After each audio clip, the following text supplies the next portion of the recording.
सांसद भी और हमारी संसद भी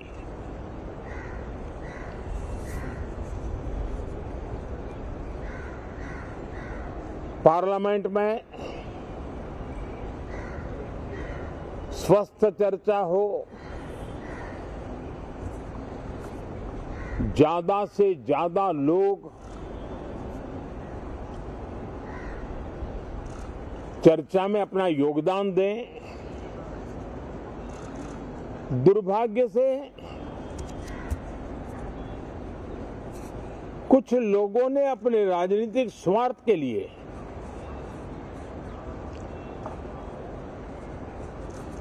जिनको जनता ने अस्वीकार किया है, वे संसद को भी मुट्ठी भर लोगों के हुड़दंगबाजी से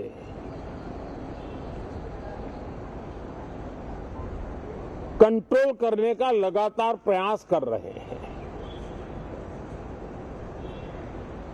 उनका अपना मकसद तो संसद की गतिविधि को रोकने से ज्यादा सफल नहीं होता है और देश की जनता उनके सारे व्यवहारों को काउंट करती है और जब समय आता है तो सजा भी देती है। लेकिन सबसे ज्यादा पीड़ा की बात यह है कि जो नए सांसद होते हैं,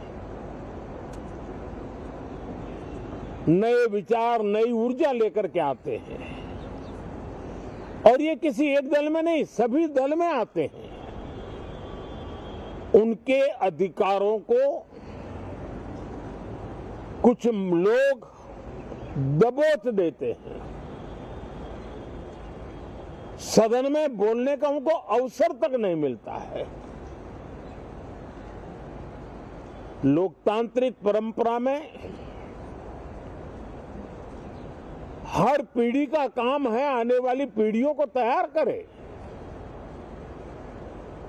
लेकिन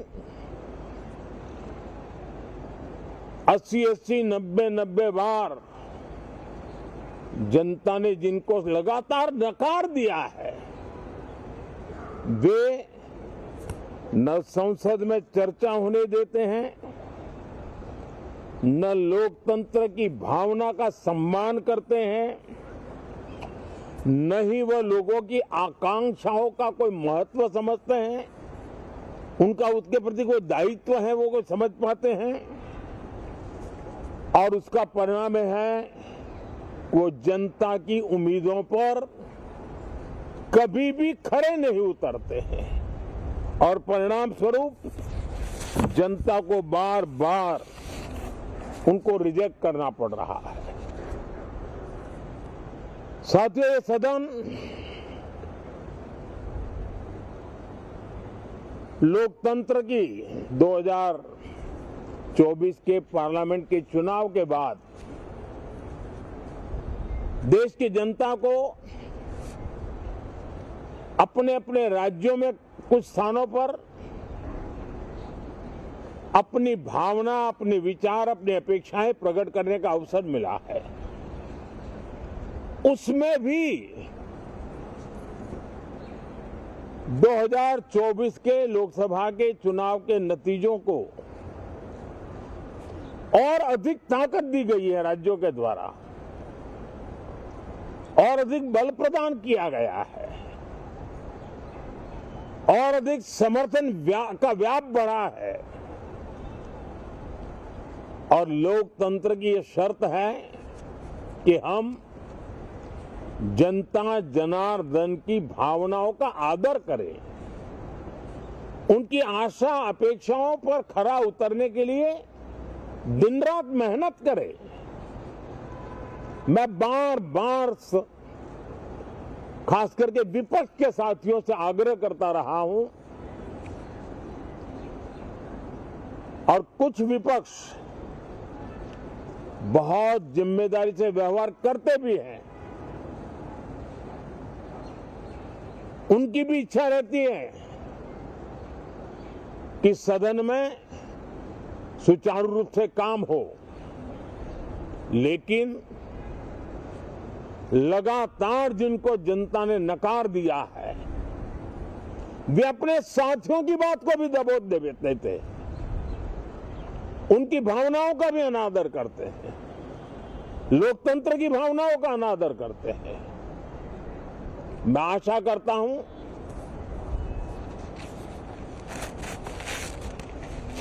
कि हमारे नए साथियों को अवसर मिले। सभी दल में नए साथी हैं, उनके पास नए विचार है, भारत को आगे ले जाने के लिए नई नई कल्पनाएं हैं। और आज विश्व भारत की तरफ बहुत आशा भरी नजर से देख रहा है। तब हम संसद का समय का उपयोग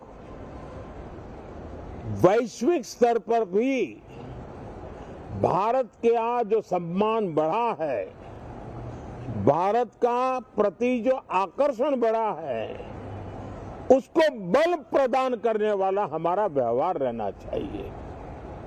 विश्व के अंदर भारत को ऐसे अवसर बहुत कम मिलते हैं जो आज मिला है, और भारत की संसद से वो संदेश भी जाना चाहिए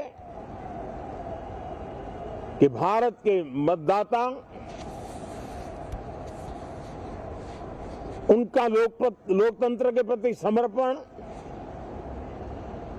उनका संविधान के प्रति समर्पण, उनका संसदीय कार्य पद्धति पर विश्वास, संसद में बैठे हुए हम सबको जनता जनार्दन की इन भावनाओं पर खरा उतरना ही पड़ेगा। और समय की मांग है,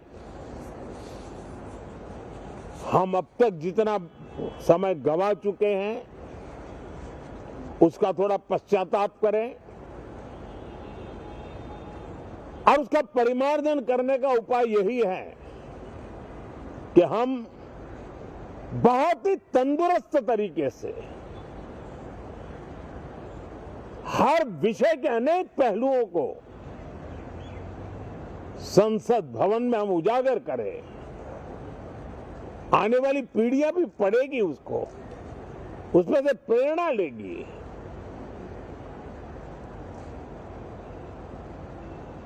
मैं आशा करता हूं कि ये सत्र बहुत ही परिणामकारी हो, संविधान के 75वें वर्ष की शान को बढ़ाने वाला हो, भारत की वैश्विक गरिमा को बल देने वाला हो, नए सांसदों को अवसर देने वाला हो, नए विचारों का स्वागत करने वाला हो। इसी भावना के साथ मैं फिर एक बार सभी माननीय सांसदों को उमंग और उत्साह के साथ इस सत्र को आगे बढ़ाने के लिए निमंत्रित करता हूं, स्वागत करता हूं। आप सब साथियों का भी बहुत बहुत धन्यवाद। नमस्कार।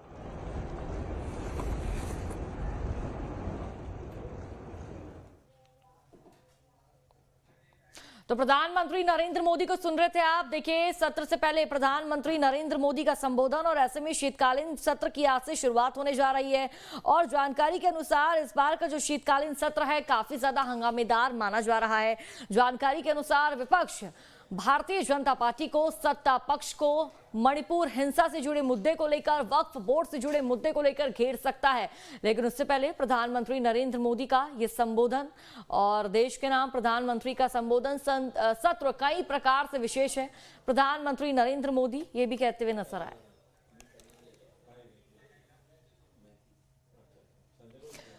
तो संसद का शीतकालीन सत्र आज से